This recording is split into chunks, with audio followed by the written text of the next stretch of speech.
अस्सलाम वालेकुम। मेरा नाम है सोबान और आज की एक छोटी सी वीडियो में मैं आपको एक्सप्लेन करूंगा कि आपको एक कमरे के अंदर कितनी लाइट की ज़रूरत होती है।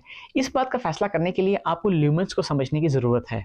ल्यूमेन से मुराद ये है कि एक लाइट सोर्स आपको कितना आउटपुट मिल रहा है, और वॉट से मुराद ये है कि वो इलेक्ट्रिसिटी या वो बल्ब या वो लाइट सोर्स आपका कितना इलेक्ट्रिसिटी को कंज्यूम कर रहा है। ये इस बात का फैसला वॉट्स करते हैं, और वॉट्स आपके लाइट सोर्स की पावर कंजप्शन को बताता है कि ये कितनी बिजली को कंज्यूम कर रही है। हर लाइट के वॉट्स और ल्यूमेन डिफरेंट हो सकते हैं। एक स्टैंडर्ड लाइट सोर्स के लिए ये है कि आपका अगर 1 स्क्वायर फुट का एरिया है तो आपको वहां पर 20 ल्यूमेंस की जरूरत है। तो अगर आपके घर में एक 10 बाय 10 का रूम है तो इसको दोनों को मल्टीप्लाई करने के बाद आपके पास 100 फीट बनेंगे। तो आप इस 100 को 20 से मल्टीप्लाई करेंगे तो इसका मतलब ये हुआ कि आपको इस रूम के अंदर 2000 ल्यूमेंस की जरूरत है।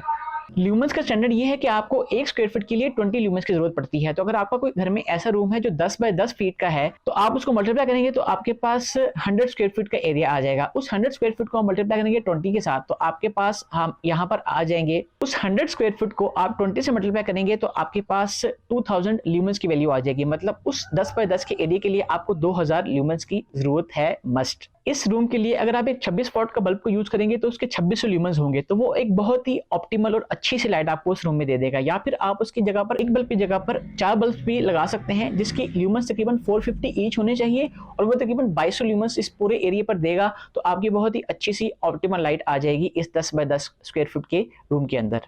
इसी तरह से अगर आपने और डिफरेंट कैलकुलेशन करनी हो तो आप एरिया के रूम के साइज के अकॉर्डिंग एरिया को मल्टीप्लाई कर लेंगे लेंथ और विड्थ को, उससे आपके पास उसको 20 से मल्टीप्लाई करेंगे तो आपके पास ल्यूमेंस की वैल्यू आ जाएगी। किसी भी स्टैंडर्ड से आप पढ़ सकते हैं कि आपके कितने वॉट का बल्ब जो है वो आपके कितने ल्यूमेंस देता है। हर एक बल्ब की एलईडी फर्क होती है, हर एक बल्ब के ल्यूमेंस फर्क होते हैं। जो एलईडी बल्ब होते हैं वो आपको बेटर लाइट देते हैं, ज्यादा लाइफ उनकी होती है और कम इलेक्ट्रिसिटी कंज्यूम करते हैं। जबकि आपके पास फिलामेंट वाले जो बल्ब होते हैं उनकी लाइफ भी कम होती है, वो इलेक्ट्रिसिटी ज्यादा कंज्यूम करते हैं और लाइट भी कम देते हैं। तो मैं उम्मीद करता हूं कि आपको ये छोटी सी वीडियो बहुत ही पसंद आई होगी। अगर वीडियो पसंद आई है तो लाइक कीजिएगा, चैनल को सब्सक्राइब कीजिएगा, वीडियो को आगे शेयर कीजिएगा। मिलते हैं नेक्स्ट वीडियो में। अल्लाह हाफिज।